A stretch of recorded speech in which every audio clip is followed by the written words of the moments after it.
இப்போ நெக்ஸ்ட்டு நாம் என்ன பார்க்க போகிறோம்னா ஃப்ரூத் ஃப்ளோட்டேஷன் அப்படின்னா, இப்போ ஃப்ரூத்துன்னு என்னது?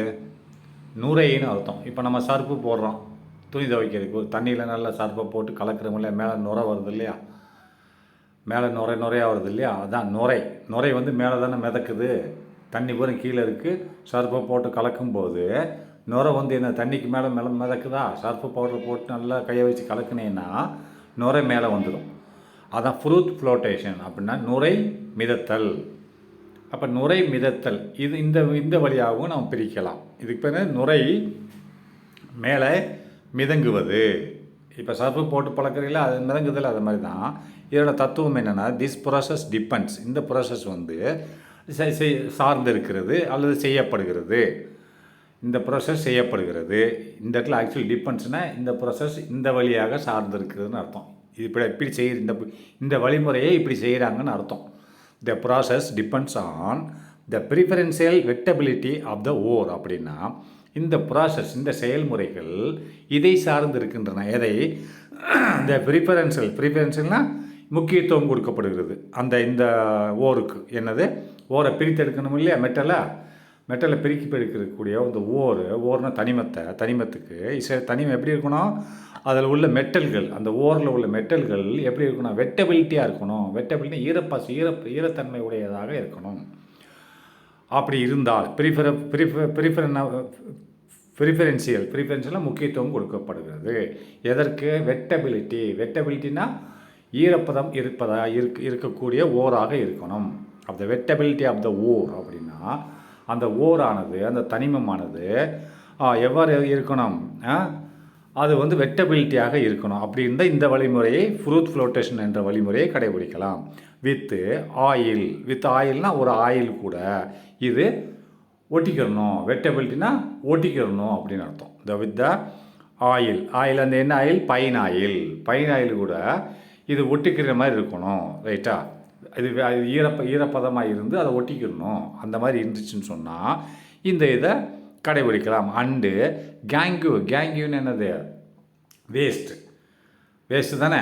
அந்த waste particles, gangue particles by water, அது என்ன ஆயிரும்? தண்ணியில் நின்று போயிடும். வேஸ்ட் பார்ட்டிகிள் ரெண்டாக பிரிச்சுடுவாங்க. இது ஓரில் உள்ள தனிமத்தை தனியாக பிரிச்சுடுவாங்க. ஓர்ன்றது ஒரு தனிமம், அதில் உள்ள மெட்டலை பிரிச்சுருவாங்க. இது என்ன ஆயிரும்? எது கூட ஒட்டிக்கிறோம்? பைன் ஆயில் கூட போய் ஒட்டிக்கிறோம். அப்போ மீதி கேங்யூ பார்ட்டிகிள்னால் வேஸ்ட் பார்ட்டிகிள் எங்கே போய் தண்ணியில் போய் நின்றுக்குறோம். இது எப்படின்னு பார்ப்போம். ரைட்டா? அப்போ லைட்டர் ஓர்ஸ், இதெல்லாம் ரொம்ப வெயிட் கம்மியான ஒரு ஓர். ரைட்டா? வெயிட் கம்மியான ஒரு தனிமம்னு அர்த்தம். ரைட்டா? அது இதில் என்ன இருக்கும்? இந்த வெயிட் கம்மியான தனிமத்தில் என்ன இருக்கும்? லைட்டர் ஓர்ஸில் என்ன இருக்கும்னா, சல்ஃபைடு ஓர்ஸ் இருக்கும். சல்ஃபைடு தனிமம் இருக்கும். இந்த ஓரில் சல்ஃபைடு தனிமம் இருக்கும். Ore concentrated by this method அப்படின்னு இது பிரிக்கப்படுகிறது. குவிந்தி பிரிக்கப்படுகிறது. கான்செப்ட்னா ஒரு இடத்துல ஒன்றாகி பிரிக்கப்படுகிறது. Concentrated by this method. இந்த வழியாக அதை ஒன்று சேர்த்து பிரிக்கப்படுகிறதுன்னு அர்த்தம். ரைட்டா? எக்ஸாம்பிள், உதாரணத்துக்கு ஜிங்க் பிளெண்டு, அது ZnS. ஜிங்க் பிளெண்டுன்றது அது ஒரு மெட்டல். ரைட்டா? இந்த மெட்டலை நம்ம பிரிக்கிறோம் அப்படின்றான். நல்லா திரும்பி படிக்கிட்டு இந்த ப்ராசஸ் டிபெண்ட்ஸ் செய்யப்படுகிறது, முக்கியத்துவம் கொடுக்கப்படுகிறது. எதுக்கு? வெட்டபிலிட்டி அப்படின்னு ஈரப்பதம் உள்ள ஒரு ஓர் இருந்தால் அது வந்து எதோட ஒட்டிக்கிறோம்? பைன் ஆயில் கூட ஒட்டிக்கிறோம். அண்டு த கேங்யூ பார்ட்டிகிள், அது வேஸ்ட் பார்ட்டிகிள் என்ன ஆகும்? பை வாட்டர், தண்ணியில் நின்றுடும் அப்படின்னு சொல்கிறான். ரைட்டா? லைட்டர் ஓர்ஸ், இது வந்து ரொம்ப வெயிட் இல்லாத ஓர் தனிமம்னு அர்த்தம். இதில் என்ன இருக்கும்? இந்த ஓரில் சல்ஃபைடு ஓர்ஸ் தான் இருக்கும். சல்ஃபைடு தனிமம் தான் இருக்கும். சல்ஃபைடு தனிமம் எப்படி பிரிக்கப்படுகிறது? கான்சன்ட்ரேட்டட் பிரிக்கப்படுகிறது, அதாவது குவியலாக பிரிக்கப்படுகிறது. பை திஸ் மெத்தட், இந்த வழிமுறையாக பிரிக்கப்படுகிறது. Zinc blend. ரைட்டா? இது எப்படின்னு பாரு. முதல்ல என்ன சொல்லியிருக்கேன்? 2 பைன் ஆயில் அண்டு தண்ணியில் கேங்யூ பார்ட்டிகிள் இருந்துக்கிறோம். பைன் ஆயில் அது போய் ஒட்டிக்கிறோம். எது?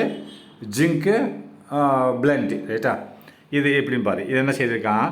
தண்ணியை ஊற்றிருக்கேன். தண்ணிக்குள்ளே என்ன இருக்குது? பைன் ஆயில் இருக்குது. தண்ணியும் ஒரு கப்பு நிறைய எடுத்திருக்கான், ஒரு பக்கெட் நிறையா. அதில் கொஞ்சம் பைன் ஆயிலையும் ஊற்றிருக்கான். எப்படி நம்ம தண்ணியில் சர்ப்பு போடுறோம்ல, போட்டு கலக்கின உடனே நுரையா மேலே வருதா? வெறும் தண்ணி அதில் சர்ப்பை போட்டு கலக்கினா என்ன ஆகுது, நுரையாக மேலே வருது, கீழே தண்ணி நீந்துக்குது. ரைட்டா?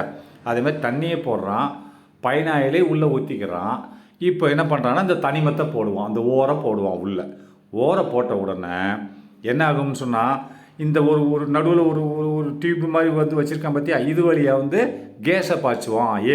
ஏர்னா காற்றை உள்ளே செலுத்துவான் அந்த தண்ணிக்குள்ளே செலுத்தின உடனே அந்த காற்று தண்ணிக்குள்ளே போகும்ல, அந்த வாளியில் உள்ள ஒரு டியூப் போட்டு ஒரு டியூப் மூலிமா காற்றை வந்து உள்ளே தண்ணிக்குள்ளே விடுவான். தண்ணிக்குள்ளே ப்ரெஷர் கொடுத்து விடும்போது அந்த உள்ளே வந்து ஒரு கலக்கின உடனே லைட் பார்ட்டிகிள்ஸ் என்ன ஆகும், அது பைன் ஆயில் கூட ஒட்டிக்கிறோம்.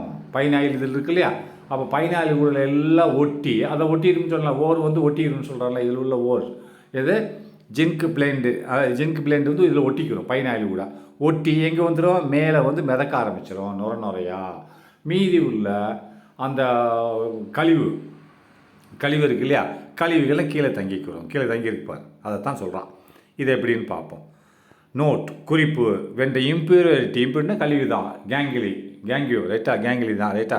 இம்பியூரிட்டி இஸ் ஹெவியர் தென் த ஓர். இங்கே ஓரை விட இம்பியூரிட்டி அதிகமானதாக இருக்குது. அதாவது அதில் உள்ள இரும்பு பொருட்களை விட இந்த இம்பியூரிட்டி வெயிட் அதிகமாக இருக்குது. இந்த கழிவுகள் அதிகமான வெயிட்டில் இருக்குது. இஸ் ஹெவியர் தேன் த ஓர். அதனால் ஓர் மேலே மிதந்துடுது, அதில் உள்ள மெட்டல்ஸ் மேலே மிதக்க ஆரம்பிச்சிருது. அதனால் நல்லா பார்த்தா வென் த இம்பியூரிட்டினா கேங்லி ரைட்டா, நல்லா கவனிங்க. கேங்கியூ வந்து வெயிட் வந்து ஜாஸ்தியாக இருக்குது. When the impurity is heavier than the ஓரை விட இம்பியூரிட்டி அதோட கழிவுகள் அதிகமாக இருக்கிறது, வெயிட் அதோட அடர்த்தி ரைட்டா. அதனால் இந்த மெத்தேடு உபயோகப்படுத்தப்படுகிறது. அப்போ மெத்தேடு 1, த க்ரஷ்டு ஓர் அப்படின்னா நொறுக்கப்பட்ட ஒரு ஸ்டேக்கன் இன் லார்ஜ் டேங்க் அப்படின்னு ஒரு டேங்க். நான் பக்கெட்டுன்னு சொன்னேன், அவன் டேங்க்குன்னு சொல்கிறான். அதில் எடுத்துக்கணும். ஒரு க்ரஷ்டு, அது நொறுக்கப்பட்ட ஓர் வந்து ஒரு டேங்க்கில் வச்சுக்கணும். அதுக்குள்ளே என்ன இருக்கணும், அந்த டேங்க்கில் நல்லா கவனிங்க. The crushed ore is taken in a tank. ஒரு டேங்க்கில் எடுத்துக்கிட்டு அதுக்குள்ளே என்ன இருக்கணும், கண்டெய்னிங் பைன் ஆயில் ஊற்றணும். அதுக்குள்ளே என்ன ஊற்றணும், அந்த டேங்க்குள்ளே பைன் ஆயில் ஊற்றிட்டு அண்டு வாட்டர் தண்ணியும் ஊற்றணும். அந்த டேங்க்கு நிறைய தண்ணியும் பைன் ஆயிலை ஊற்றிடணும். And agitated with a current of compressed air. அப்படின்னா அஜிடேட்னா செலுத்தணும் ரைட்டா, எதை செலுத்தணும், அஜிடேட்டட் வித் ஏ கரண்ட்டுனா அந்த டியூப் மூலிமா அந்த தண்ணிக்குள்ளே செலுத்தணும். வித் கரண்ட் கம்ப்ரஸ்டு ஏர். கம்ப்ரஸ்னா அதாவது ஒடுக்கப்பட்ட காற்று, அதாவது ரொம்ப ஹெவி ஃபோர்ஸில் அந்த தண்ணிக்குள்ளே காற்றை செலுத்தணும். கம்ப்ரஸ்னா ஒடுக்கப்பட்ட காற்றை எதுக்குள்ள வித் கரண்ட்டுன்னு வேகமாக செலுத்தணும். அஜிடேட்டன் இந்த இடத்துல என்ன வருது, செலுத்தணும்னு அர்த்தம் ரைட்டா. அந்த பக்கெட்டுக்குள்ளே என்ன இருக்கணும், அந்த ஒடுக்கப்பட்ட ஓரை ஊற்றிக்கணும். அதுக்கடுத்து பைன் ஆயிலையும் ஊற்றணும். அதுக்கடுத்து தண்ணியும் ஊற்றி நிரப்பிக்கிடணும் அந்த பக்கெட்டை. அப்போ அதுக்குள்ளே ஓரும் இருக்குது, பைன் ஆயில் இருக்குது, தண்ணியும் இருக்குது. இப்போ எப்படி நுரை வரும் அப்படின்னா, நீ அதுக்குள்ளே ஒரு டியூப்பை போட்டு அது மூலிமா அஜிடேட்டர்னா நம்ம இதில் என்ன படித்தோம், புரட்சி பண்ணுறது தான் அஜிடேட்டர்னு சொல்லுவோம் ஹிஸ்ட்ரியில். ஆனால் இந்த இடத்துல செலுத்தணும் ரைட்டா, இந்த இடத்துல செலுத்தணும். எதை செலுத்தணும் அப்படின்னு சொன்னால் இந்த இடத்துல எதை செலுத்தணும், agitator with current of compressed air அப்படின்னா அது வேகமாக செலுத்தணும். இந்த கரண்ட் மாதிரி வேகமாக அந்த டியூப் மூலிமா உள்ள தண்ணிக்குள்ளே செலுத்தினீங்கன்னா, எதை கம்ப்ரெஷன்னா ஒடுக்கப்பட்ட காற்றை செலுத்தினீங்கன்னு சொன்னால் என்ன ஆகும் பார்ப்போமா.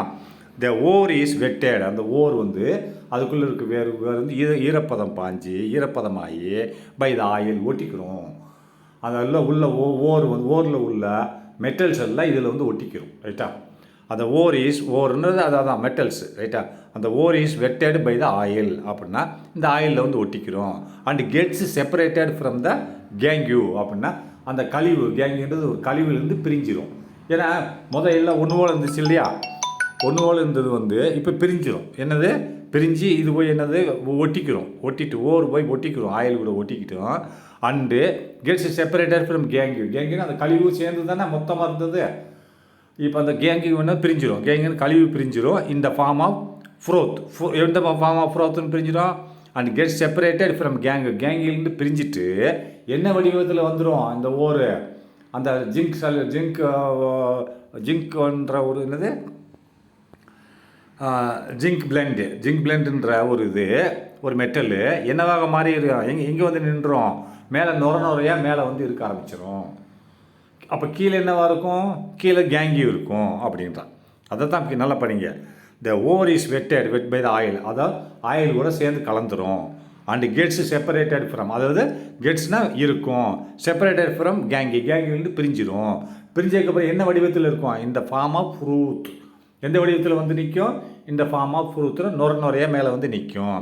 சின்ஸ், ஆகவே த ஓர் இஸ் லைட்டர் ஓர் வந்து அந்த ஜிங்க் பிளெண்ட் வந்து ரொம்ப வெயிட் கம்மியாக இருக்கும். It comes on the surface with the froth. அப்போ இது எங்கே வந்துடும், இட் கம்ஸ், இது வந்துடும் இதில் வந்து on the surface of the froth. அப்படின்னா அந்த நுரையாக மேலே வந்து சர்ஃபேஸ்னால் மேல் பரப்பு, தண்ணியோட மேல் பரப்பில் எப்படி இருக்கும், surface of the with the ஃப்ரூத்னா நுரையாக வந்து நிற்கும். அண்டு த இம்ப்யூரிட்டிஸ்னால் கேங்கியூ என்ன ஆகும், ஆர் லெஃப்ட் பிஹைண்ட், அப்படின்னா அது கீழே தங்கிக்கிறோம், அந்த கண்டெய்னரில் கீழே வந்து தங்கிக்கிறோம். அந்த இம்ப்யூரிட்டிஸ் ஆர் லெஃப்ட் பிஹைண்ட், அதுக்கு கீழே போய் தங்கிக்கிறோம். அது பிரிஞ்சிருதுல நுரையாக இருக்க போகிறா ஜிங்க் பிளெண்டு, கீழே உள்ள இம்ப்யூரிட்டிஸ் அந்த ஓர்லேருந்து பிரிஞ்சிருது. ரைட்டா, அதான் ஜிங்க் பிளெண்டு மேலே நுரையாக வந்துடும்ன்றான். அடுத்து கெமிக்கல் மெத்தட். இப்போ கெமிக்கல் மெத்தடில் எப்படி பிரிக்கிறான்னு பார்ப்போம். கெமிக்கல் மெத்தட் ஆர் லீச்சிங்னு சொல்லுவாங்க. இது கெமிக்கல் மெத்தட்னு சொல்லலாம், இல்லை லீச்சிங்னு சொல்லலாம். திஸ் மெத்தட் இஸ் எம்ப்ளாய்டுனா இந்த மெத்தட் வேலை செய்கிறது, இந்த மெத்தடை உபயோகப்படுத்துகிறார்கள். எம்ப்ளாய்னா உபயோகப்படுத்துகிறார்கள், இந்த வழிமுறையை உபயோகப்படுத்துகிறார்கள். When the ore is a very pure form, அப்படின்னா இந்த ஓர் வந்து என்ன மாதிரி இருக்கும், இந்த when the ore is in a very pure form, அப்படின்னா சுத்தமான வடிவமாக இருந்தால், பியூராக இருந்தால், இந்த ஓர் இந்த தனிமமானது சுத்தமான வடிவமாக இருந்தால் இந்த மெத்தடை பயன்படுத்தலாம் அப்படின்னு சொல்கிறான். அது எப்படி பயன்படுத்துகிறான்னு பார்ப்போம்.